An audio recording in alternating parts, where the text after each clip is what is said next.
It's not there. This week we have two speakers from PrideLink and Amaryllis Counseling. Liz Cericchio. Liz uses she, her pronouns and is a licensed professional counselor, a licensed professional counselor supervisor, and a licensed addiction counselor.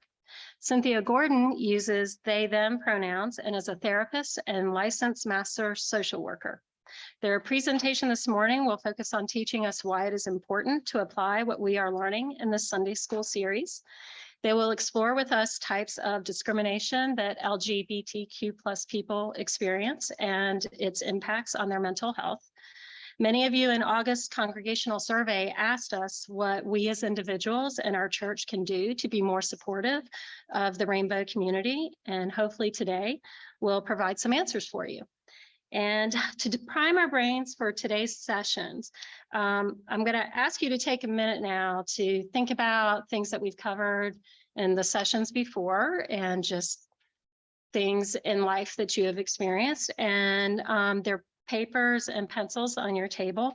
And I would love for you to write down any questions or comments you may have about LGBTQ+ issues or people. And I'm going to give you some sample questions that I've gotten from family and friends over time, just in case you're feeling shy and worried that there may be, I don't believe in silly questions or stupid questions. There's no such thing. Every question is a good question. So I don't want anybody to be shy or self-conscious. And these, you're writing these things down, whether they're questions or comments, will actually help us plan our clunky questions session, which is going to be on November 6th after the congregational lunch that day, where you all will finally be able to verbally ask questions, but it'll help us also know what information we should have there for you if you go ahead and write questions down for us as these classes go on. So here are some questions that I've gotten from friends and family, and you all feel free to write any of these down yourselves or write any others that occur to you. What is the difference between bisexual and non-binary? Are all transgender people gay? What does it mean to say someone is a trans female? Is it okay for me to ask someone what their gender and pronouns are? What do gender affirmation treatments entail? If the Bible doesn't say everything that we've been told all our lives it said about this issue, why the heck were we taught that it said that? See, two more. See, what are the causes of homosexuality, bisexuality, asexuality, and transgenderism? How should I explain homosexuality and being transgender to my child? And this one's a tough one, so but this is always an interesting one for me. Why can't rainbow people hide who they are and act like everyone else? Which is actually a question I get a lot. So you all may have that too, and it's fine to write that down. I'm going to give you 30 seconds, a minute to write, and then we'll collect those. So go ahead. No, well, these are sample questions. So like these, if you write those down, if anybody writes some of those questions down, and we'll be addressing a lot of those questions anyway today and in the weeks to come, but any questions you might have, go ahead and write them down. Any comments, write them down, and we'll do our best to address them on November 6th. And if we need to plan additional sessions, we will. We are here for you. And so we'll take some time for that.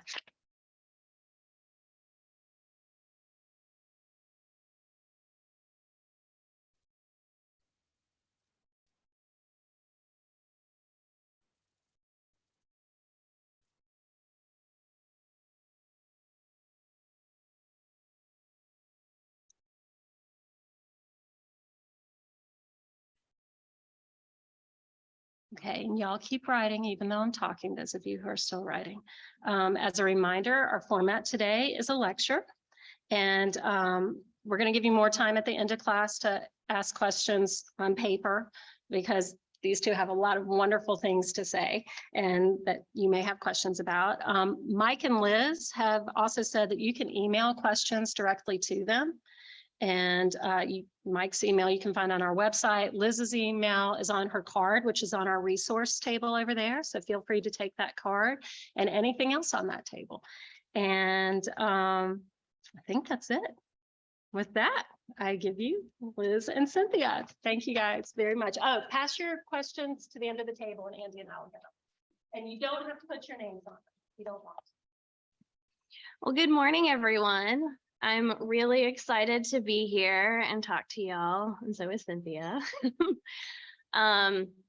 Today, we're going to be talking about cultural humility and the importance of being culturally competent with the LGBTQ+ community, and then also taking it a step further and being culturally humble with the community. And we'll break down what that means and what it looks like, and hopefully a lot of the questions that you have we're going to answer in today's training, but we will be back, like she said, on November 6th to answer additional questions and just start some conversation and discussion, because I feel like as y'all learn things, you might have a lot to say or have a lot of feelings, and that's good, that's healthy, it's appropriate, and we want y'all to feel those things and ask those questions. To start off, I do want to tell you a little bit about myself and why I'm here talking about the things that we're talking about today. And to do that, I need to introduce a little bit of the work that we do. So we're going to go back to 2018, December of 2018. Amaryllis Counseling is an LGBTQ+ affirmative mental health clinic. I founded this mental health clinic in December of 2018. Because I'd been living here for quite some time and been working in the field of mental health for quite some time, and could see that a large portion of therapists and providers just weren't comfortable because of different beliefs that they had about the queer community, and fears that they had in working with the community. And so, my email's popping up. Sorry about that.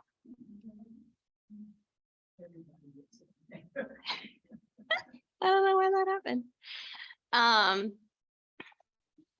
And so I founded Amaryllis Counseling. We focus on working with members of the queer community. We do individual therapy, couples therapy, family therapy.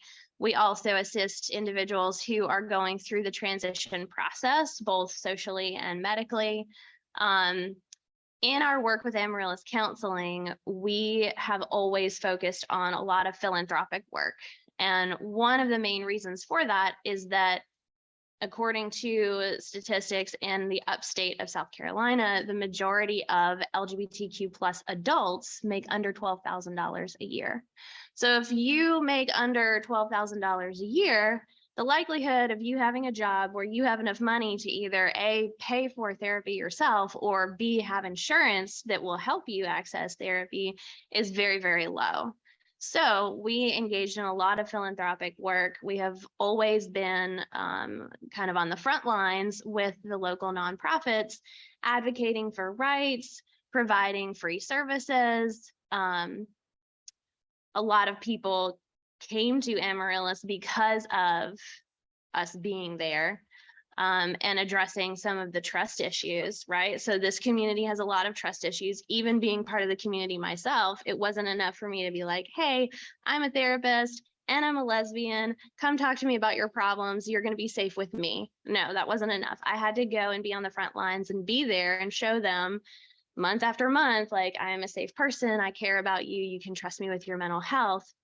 Through that, a lot of people started coming to Amaryllis Counseling. And again, we started to realize, okay, well, we can hit a lot of these people and provide services to them if we take all of the major insurance companies and offer sliding scale services and even do some pro bono services. But unfortunately, that still wasn't enough to meet the need, because the need was so great. The more we opened our doors, the more accessible we made ourselves, the more and more people came in. We grew our team very quickly, but also there was still a huge issue in terms of people being able to access care because of lack of funding to be able to do so. And so we formed 864 Pride which is our nonprofit, is a clinical nonprofit, and that focuses on addressing the disparities in access to medical and mental health care. We believe at 864 Pride that affirmative medical and mental health care is a basic human right, not something that only privileged individuals should have access to. And then we took it a step further and realized that a lot of people and a lot of organizations felt similarly to how we feel, but there was still an access issue of, do we have a centralized location? Do we have visibility? Is there a way to unite everyone under like a similar banner or under one roof so that people can come and know that there is a safe space that is specifically for them in the upstate? And from there, we founded the Queer Wellness Center, which is right here in Greenville. It is just down from the Haywood Mall. It's like right on the corner of Pelham and Haywood. And this center is for everyone, but specifically for LGBTQ plus individuals to meet providers, receive services at little to no cost, make connections with other queer individuals, and hopefully be able to feel more empowered and safe in their own communities.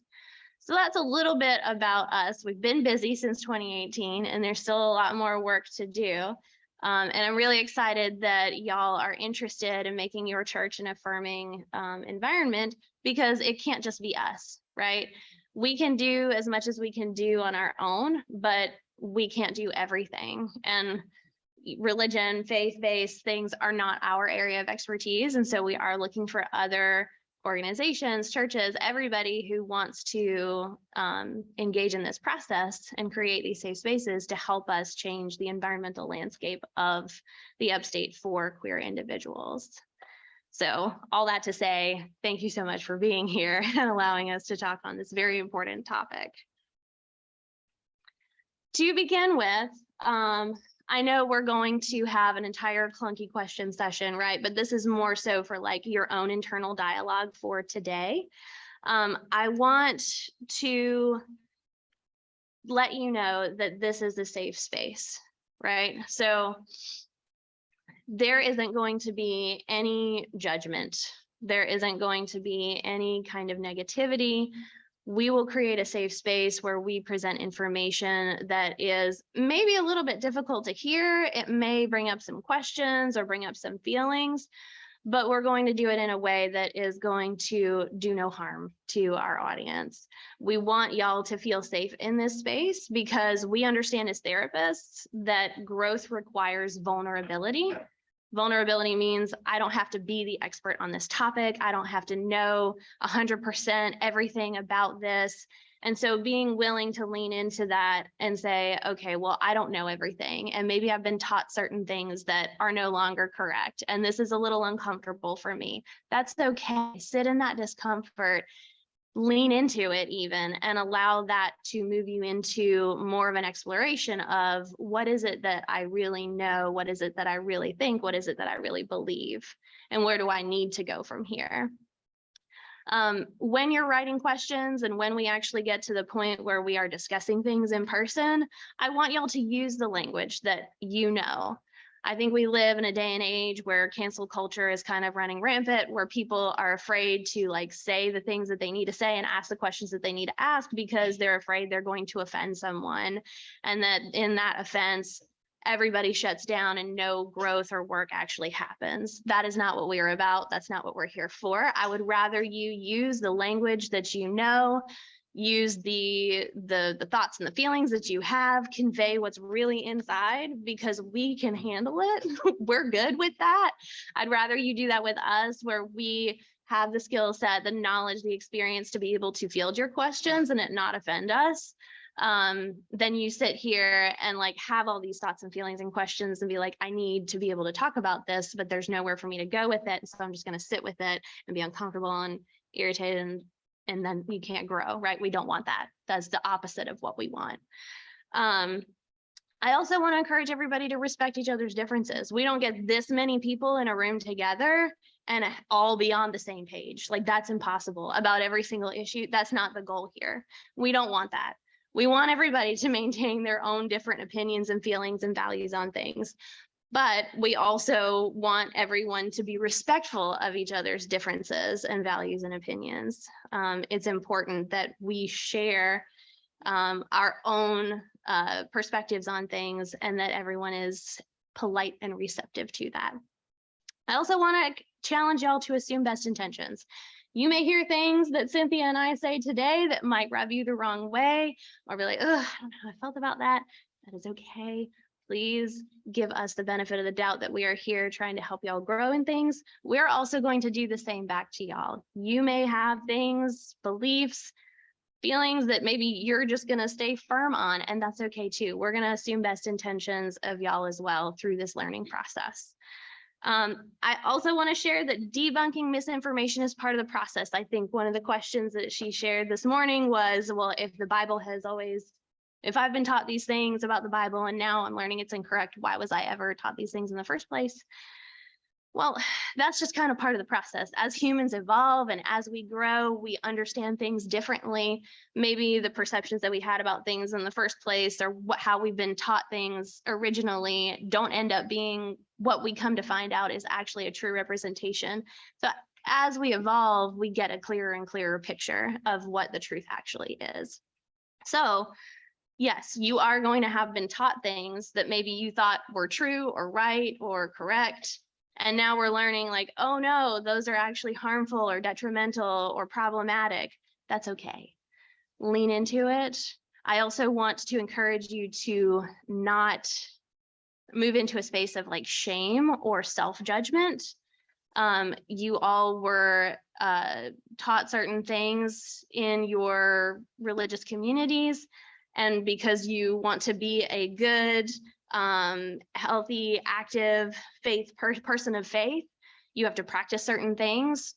Maybe you didn't necessarily know that some of those things were problematic, but now that you're learning that these things might be problematic, now is the time to kind of look at and be questioning of yourself of, do I continue in these behaviors or beliefs that I'm learning are now problematic, or do I move forward into a different way of thinking and acting and behaving? And everyone is all on their own journey, and that is 100% appropriate and healthy. You take it at your own pace, and seek help when you need it. Talk to people who are knowledgeable about what you are wanting to learn more about.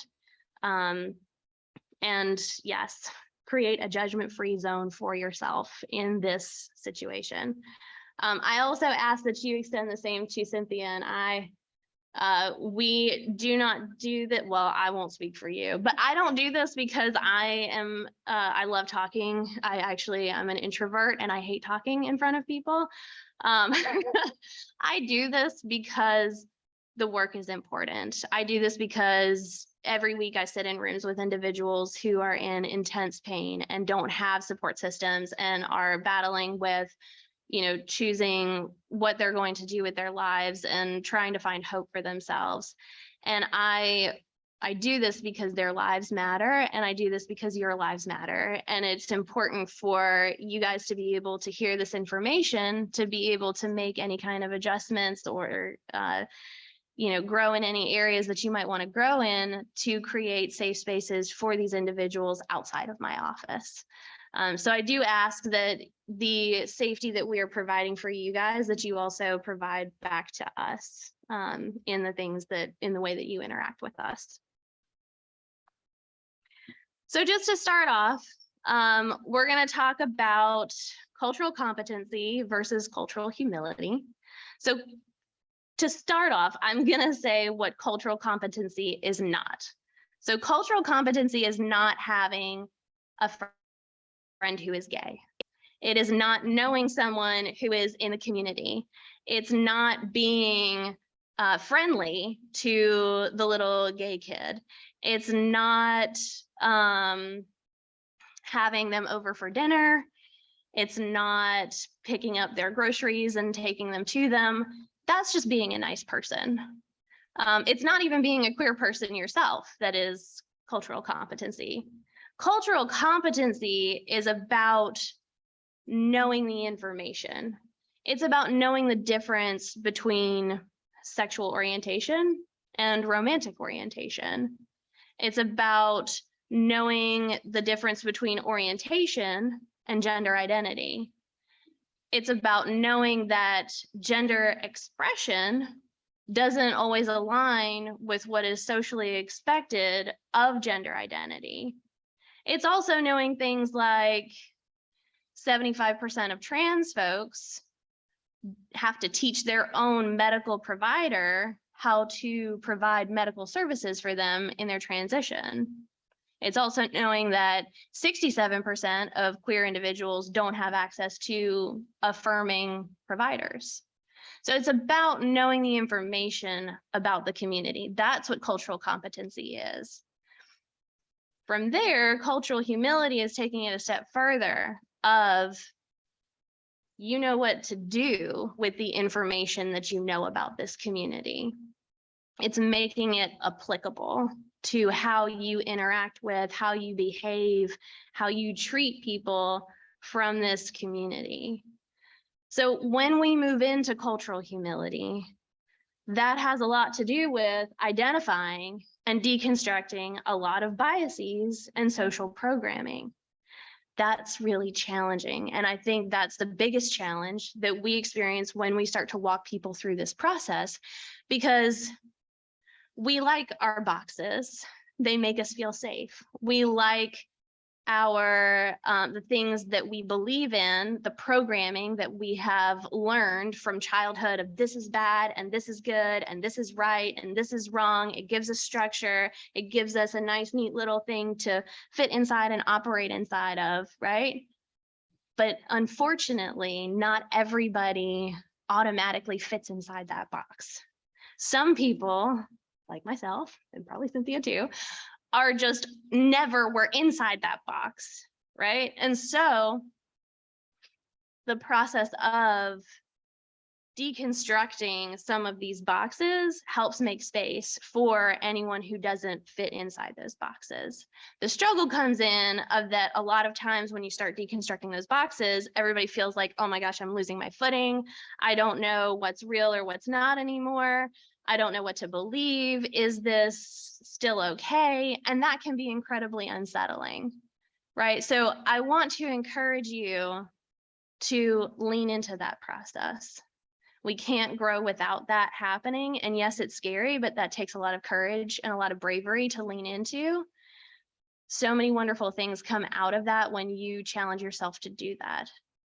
I also want to say that in the cultural humility process of deconstructing some of these biases in programming, it is a lot about taking that honest look in the mirror at yourself.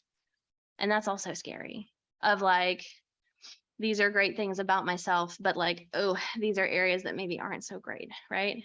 And that can be almost off-putting just in acknowledging that, because we tend to be a black and white society of like, I'm either all good or I'm all bad. So if I acknowledge anything that's bad or anything that needs growth or development, I must be a bad person. No, that's not the case. You can be a great person and also still have areas of growth and development. We can embrace our duality. We do not have to be black and white, right? So take that honest look at yourself. Be willing to see your growth points and areas of development, and reject the shame that comes from that. Shame shuts growth down. There's no room for shame here. We just want compassion for ourselves as we grow and move into more evolved versions of ourselves.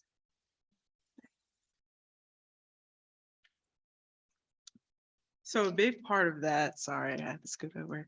A big part of what Liz is talking about is how sometimes labels or our identities can maybe sometimes overshadow, you know, who we are, I guess, as a whole. And this slide is about not necessarily looking at just a label of someone, but just using that as maybe an explanation of their experience. So here we have sexual orientation, romantic orientation, gender identities. Liz just said that a way to be competent is knowing that these are all three different things. I think sometimes we can conflate all three, but that's not necessarily true. For example, sexual orientation has nothing to do with someone's gender. we could make an argument that gender is involved in it, but it has nothing to do with someone's gender. Sexual orientation is someone's attraction or sexual attraction to another person. And then romantic orientation has nothing to do with sexual orientation, actually. Romantic orientation is about how someone is romantically attracted to others. And then you have your gender identity, which also has nothing to do with romantic orientation or sexual orientation. This is how someone is identifies their gender, whether it may be in alignment with their assigned sex. And I think we talked about that with Dr. Heebner a couple of weeks ago, that sex and gender are two different things. So a big piece of this and a big piece in being competent and practicing humility is knowing the difference. And when you have interactions with folks, recognizing that. Let me move this out of the way. Another big challenge in our community is social constructs. And that's really just a fancy way of saying who decided what we all deem is the norm. We talk about social norms, maybe gender norms, things like that. But what we find is that these social constructs oftentimes impact our LGBTQ plus community and actually many other minorities. One social norm or maybe social construct is heteronormativity. This is this idea that everybody is in alignment with being heterosexual, that their, I guess, practice or the way that they live their life is of any other heterosexual person. Well, that leaves a lot of people out.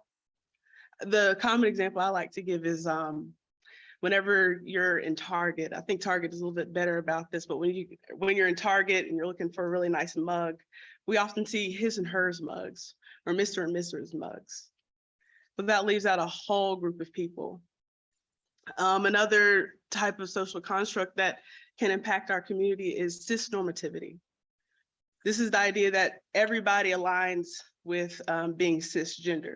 And cisgender is your assigned, that you align your gender identity with your assigned sex.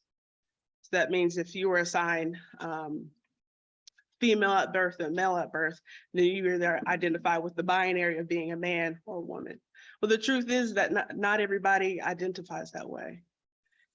And if we have a community or world that only sees the world through cisnormativity or cisgender, that leaves a lot of people out. A lot of these social constructs or social norms are burdened with stereotyping. That if we see somebody, we automatically expect that's the way that they live their life. So stereotypes of how women should live their lives. This not only impacts the LGBTQ community, but this impacts everybody, right? And we also see that with intersections of identities, whether it be race, maybe even religion, ethnicity, what do you call it, socioeconomics. All of these things can have a profound impact on people, a lot of the people that we work with. So I want to go into talking about some of the social constructs in our programming. We have two types of program that we'll go over. But one is implicit and explicit bias, which these are two different things, but the truth is that we all have biases. Explicit bias is just an explicit expectation or preconceived notion that we have about another person or group of people. Those are kind of just really overt. The other kind of bias is implicit bias. These are just naturally occurring biases or expectations that we might have. For example, if we meet someone who we perceive as a woman, we automatically ask, who's your husband, or what did your husband do? That's an implicit bias. Another type of programming is religion. We're in the South. Religion's just huge here. So it's very important in our culture. But we know that sometimes religion has possibly developed a programming that is harmful to the LGBTQ plus community. And we'll talk a little bit about that. I do want to say that religion is not, especially in this context, religion is not a bad thing. Religion in our community, there's a lot of people who identify with religious groups in the LGBTQ plus community. It's been known to be healing, helpful, a strong form of community, but we do know that there's a history of discrimination, harm, and violence within religious communities in our LGBTQ plus community. That violence, especially in a community where we've once found connection and healing, can be quite harmful. And we want to talk about some elements of religious abuse. There's some common forms of religious abuse, and it's not the outright abuse that we might talk about, like physical abuse or maybe not even overt verbal abuse, sometimes maybe, but maybe even not that. But we're talking about a condition or environment that can be quite abusive to folks in your religious community who identify with the LGBTQ plus community. So leadership, sorry, I just popped. Leadership representing God. This is when leaders utilize their own or internal beliefs about, in this context, LGBTQ people, and use that, I guess, authority to discriminate or harm LGBTQ plus folks. We also know about spiritual bullying. This could happen when a religious leader outs a member, meaning shares their sexual identity or gender identity to the religious community with the effort of harming them. Acceptance via performance. This is when you're expected to perform in a specific way that may not be in alignment with your sexuality or gender identity. It's really an effort to hide who you are. Spiritual neglect. This is when we see someone in our community who we may think has depression or anxiety, but we kind of treat them as an outcast and maybe don't give them the assistance that they need because we may know that they align with the LGBTQ plus community. Expanding external and internal tension.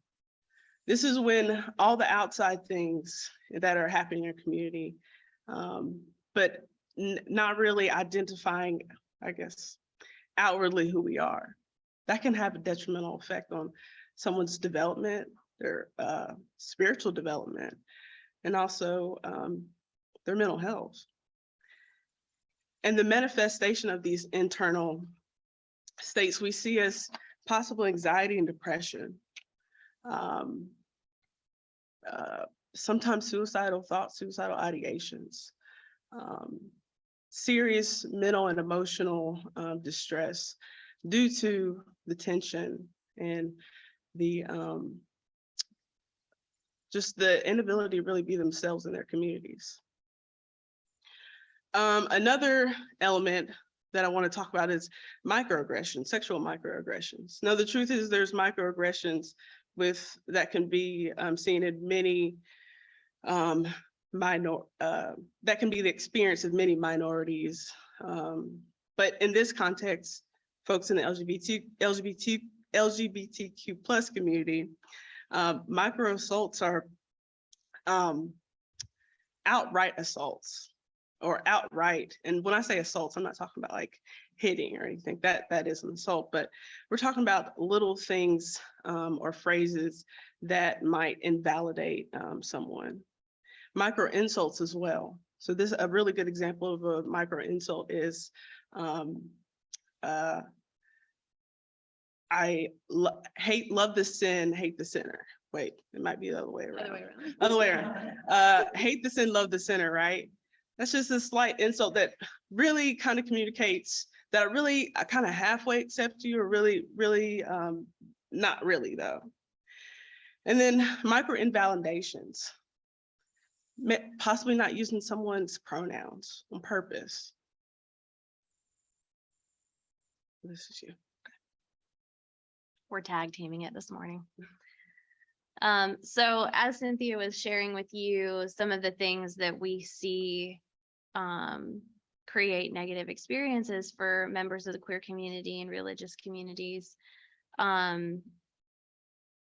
it creates a struggle for the individual themselves, right? So if I'm queer and that's just who I am, and I've always been outside this box, and I want to fit inside this box really badly because, I mean, let's face it, religion is really important to people, right? It gives us a sense of meaning. It gives us a sense of purpose. It gives us hope that like, this isn't just what it is, that there's something after this and that it's better.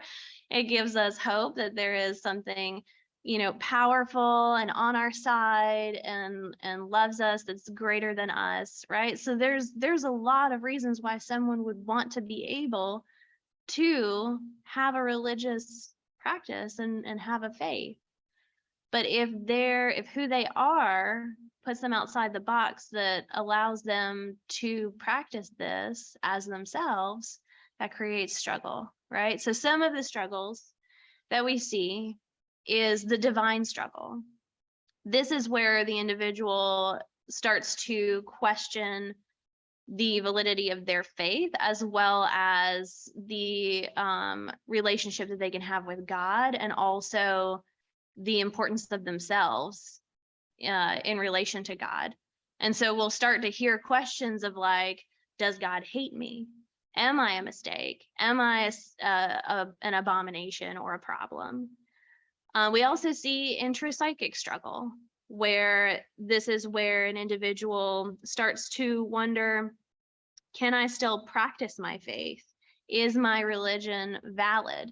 This is the intrapsychic struggle, has to do with like, well, if it's not me, then maybe it's the religious community, and maybe the religious community isn't a good community. So they have to either invalidate themselves or they have to invalidate their religion.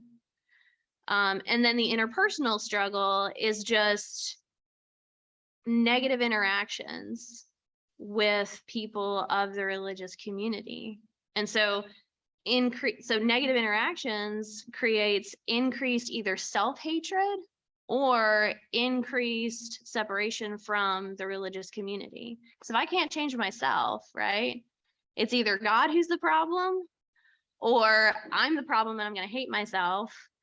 And if I'm going to try to continue in this religion and I just have negative interactions, I'm either going to continue to hate myself more, or I'm going to have to separate from the religious community to save myself. We don't want people having to make those choices, because they should be able to have faith in God.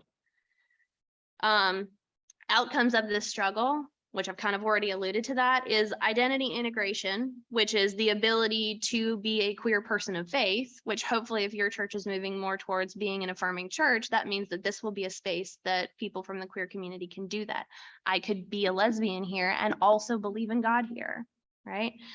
Compartmentalization is living two separate lives. I have my lesbian life outside of church, and then when I come to church, I look like a straight person who is cis, and you know, I do all the things and I hide myself completely. Or rejection of sexual identity. So like I sacrifice my sexual identity, my life basically, in order to be a Christian. Or rejection of religious identity, where I have to completely remove myself from the church altogether to be able to be myself. Right? We don't want people to have to make these choices. This then leads into closeted versus being out of the closet, right? So a lot of people in religious communities tend to stay in the closet. One of the questions was, why can't you just hide yourself and just be like everybody else, right? Well, a lot of people do. I would venture to say that a good portion of the people that you have known and interacted with throughout your life have probably been queer, and you just had no idea because they were in the closet. And so a lot of people do choose to stay in the closet to let everyone else be comfortable, right? But then that person is uncomfortable. When you're in the closet, a lot of the issues are self-shaming because it's coming from a place of like, I can't be proud of who I am. Who I am isn't acceptable, so it has to be hidden in order to be accepted. Living a double life of only certain people know who I am, and I'm lying to everyone because nobody knows my entire true identity. Pressure to come out from the community of like, why aren't you proud of yourself? You should be out. You're adding to this, the strength of this oppressing group if you don't come out of the closet. There's always complications of coming out, no matter who you are or where you are, how old you are, there are always going to be repercussions. And then the fears around coming out is like, am I going to lose my house? Am I going to be kicked out of my church? Am I going to lose my job? Am I going to lose any financial assistance? Are my parents going to stop speaking to me? Will I lose my children? Like there's so many things that come up. And the thing that I want y'all to know is that you never stop coming out. It's not that you come out at one point in your life and you never have to do it again every single day. When I came in here this morning and said I'm a lesbian, I outed myself today. I do it every day. So it is a constant everyday thing because of what Cynthia was saying, of the heteronormativity of the way society operates, of like everybody's straight or everybody's cis. Like when you are not, you don't have any other option other than just saying like, this is who I am, and you out yourself, or you stay hidden and allow people to believe whatever version it is that they are likely to believe about you. Yeah, so like Liz said, coming out is a big moment in a queer person's life. I think one of the biggest fears, other than all the other things Liz said, is the reaction, the initial reaction of when you first come out. Common reactions is, I will not tolerate this or you. I will accept you if you don't talk about it or act on it. Those are two pretty harmful reactions. That is actually the experience of a lot of LGBTQ plus folks. A little bit better one is I love you, but I hate what you're doing. It's possibly that micro invalidation that we talked about. Also, I accept and love you, but I don't understand. And then another reaction is I love you and I want to understand. And hopefully we get to I love you and I understand. I want to run through a scenario with you because I just really like scenarios, but I want you to be thinking about how this person's core beliefs are developing, how this person is maybe feeling supported, how this person is developing their own identity. I also want you to think about like what possible resources this person might have or may not have. And also what type of emotional support this person might have. So Damaris is a 13-year-old AFAB, so that means assigned female at birth. Damaris felt different from other girls at school and found it difficult to make friends. Damaris has recognized he is transgender, but does not think he can come out to his friends and family. Damaris' family is very religious and father is a preacher at a local church. Damaris is afraid and wonders what life will be like for him as a transgender man. He chooses to live his life in secret until he is old and stable enough to provide for himself. So I want you to think about like what core beliefs do we think this person might develop? If they're in a home where they're not affirmed, or they're maybe in a church community where they're not affirmed, possibly isolated, alone. Also the development, we know that 13, that is 12 to 13, well actually 12 to 15 is a very special time, right? This is where we're developing our identity, who we want to be, the people we like, the people we don't like, the things we want to do, the things we might not want to do. And if we're in an environment where we're not affirmed or able to have an adult to help us explore things safely. You know, what type of emotional support might this person have? Also resources. There's a list of resources that we have over at the table. But if they're in an environment where they have no one to guide them or help them, they don't have those list of resources.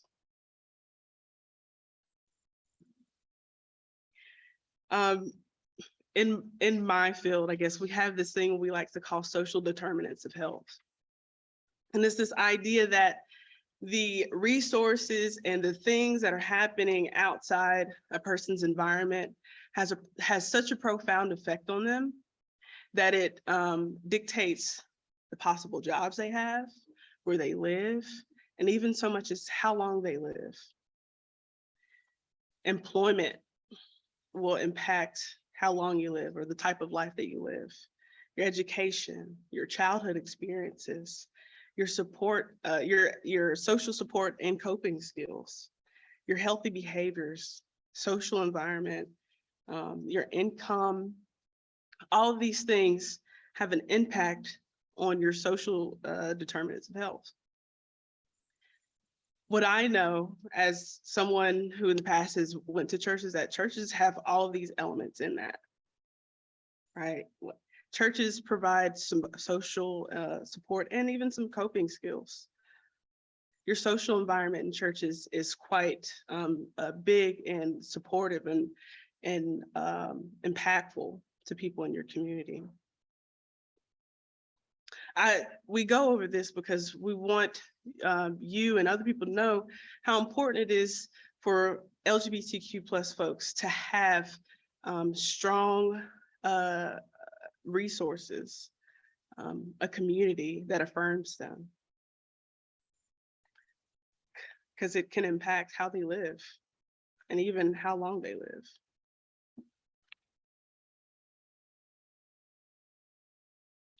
So thinking about the social determinants of health, I want to bring it around to statistics. And these are all statistics of the upstate. So this is our area, Greenville, Spartanburg, Anderson County, Oconee County, real-time stuff from the queer community. Of the people who participated in this study, a third of them were told that they were going to hell after they came out. 70% reported hearing derogatory words at school. So these are kids in our school system, right? And so like just looking through a trauma lens, what we know as therapists is if people don't feel safe, they don't focus on anything else except trying to feel safe. So if they're trying to learn or they're trying to do schoolwork assignments, that's not even on their radar because they don't feel safe. And so their main priority is I need to feel safe again. So if we see things like low grades or tardiness or lack of attendance of school, those are all repercussions of this individual not feeling safe in school. 1 in 5 youth are called by their correct name and pronouns. And this comes down to respect. When someone doesn't even have enough respect for you to call you by the correct name and pronouns, that means you're less than human or even less than animals. Because like if somebody, I don't know who has dogs, but if somebody misgenders your dog, how quick are you to be like, oh no, that's a female dog? Or that if we do that for our pets, why would we not do that for our children? Do they not deserve the same respect as our animals do? 51% can't use correct locker rooms at school. They have to go either to the nurse's station or down the hall or to a very inconvenient spot that makes it impossible for them to change and come back in time. So then they get in trouble for being late to class, and then everybody knows why they're late to class, and then that makes them more of a target. 88% don't have access to LGBTQ relevant sexual health education, so they're not able to be empowered with information that can keep them safe from getting any kind of STIs or being at major health risks because they just don't have the information to be able to make healthy decisions for themselves. 40% are homeless. And honestly, I would imagine that the number is much higher than that because this is just from the respondents that were able to participate in this study. Queer folks reported being 8.4 times more likely to attempt suicide. 77% reported experiencing verbal and physical assault at school. over half are being attacked at school. 55% report being physically attacked outside of school. So if you're not getting it on school property, you're getting it at home or somewhere else in the community. And then 1 in trans youth never lived to see their 21st birthday. That's half of the population. Either aren't making it because they lose hope and they complete suicide, or they are attacked and they're murdered. And of the trans population, women of color are the most targeted. So it's really heavy information, right? That's hard to hear. It's hard to digest. It hurts to hear. It hurts to say. There is hope, and that's why we're here. And this is why it is so important. This is why I come and speak, even though I don't like it, because I want y'all to understand how powerful every single one of you are. This right here, this picture right here, it says level of family acceptance. I want to go ahead and debunk that right now. Queer people, we understand our family is not necessarily our blood relation. It is the people who are there for us, who care about us. They don't have to be actually related. So a queer person who has people who are not at all accepting of who they are, their belief in their ability to be a happy, healthy, successful queer adult is down at 35%. A queer person who has just one individual who believes and is accepting of who they are, extremely accepting, that number skyrockets up to 92%. That is the difference between somebody who completes suicide and someone who does not. So if you think that you don't have the power to impact someone's life with adjustments that you make into the way that you believe or treat them, you absolutely have that power. You are not powerless in this room, and it has a huge impact because the need is so great. So some things to do on an individual basis. This is for you as a person. Obviously recognizing your own biases and challenging your own biases. Not making assumptions of just because somebody looks a certain way, or heteronormativity is the typical way of what we think people are like, or cisnormativity is the typical way of what we think. We're not going to make those assumptions, and we're going to ask instead of assume. Using inclusive language, you've heard me say folks, you've heard me say parents, you've heard me say them. Like, these are all inclusive ways to word how you're talking about different people so that it is not going to be exclusionary. Using proper names and pronouns. Like we said before, that just comes down to respect. Identifying yourself as an ally. That's not just saying like, oh, I'm nice, I believe queer people exist, or I think that they're fine. Being an ally is an action. It means that you advocate and you participate in things where we need to see you show up and participate and advocate for us. Creating inclusive forms and documentation, we'll talk about that in a second. Having organizational images that reflect diversity, like not everybody on your posters or in your pictures need to look straight and need to look white. There needs to be diversity in who it is that you are saying is a part of this church, or who it is that you're saying is accepted at this church. Introducing yourself with your name and your pronouns. That's a great way to let someone know, like, I'm a safe person. I know not everybody uses the pronouns that maybe they would be assumed to be using. Clarify appropriately. So if you're not sure, being able to ask, like, are you under a different name in your paperwork for legal purposes? Like, say you're doing something in the church office. If you make a mistake, all you have to do is apologize. Oh, I'm so sorry. Use the correct name or the correct pronoun and move on. Don't make a big production about it. And never, ever, ever make them do the work for you. Don't go to a queer person and ask them to teach you about this stuff. It's fine for you to come to us and ask us these questions. This is what we do for a living. We prepare for it. We have a lot of resiliency skills and coping skills to help us do this. Don't put that on someone else who doesn't have the resources to do that. What the church can do, if the church wants to be an affirming environment, is to make all forms and documents gender neutral. Right? So we're going to take he and him and mom and dad and husband and wife off of it, making sure the bulletin boards and postings about new members are inclusive of their correct name and pronouns, training greeters to use LGBTQ affirming language. including LGBTQ plus members in leadership decision-making bodies. They're not just members of the congregation that are allowed to be here. No, they are just as valid as everyone else who is in this congregation, and their voice is just as important as anyone else, including members in roles in church, like Sunday school teachers and choir directors and whatever. I don't even know, greeters, I don't know. Members of leadership should all participate in safe zone training.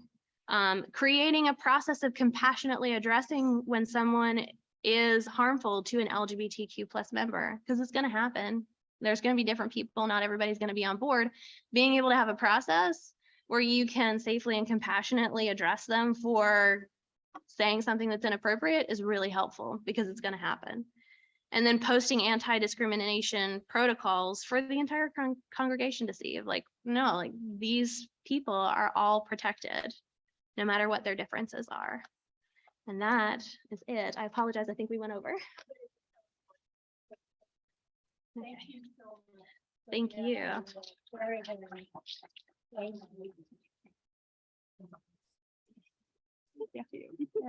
And I know we need to go real quick, and just if your questions that you've written down during class, you can leave them on the table.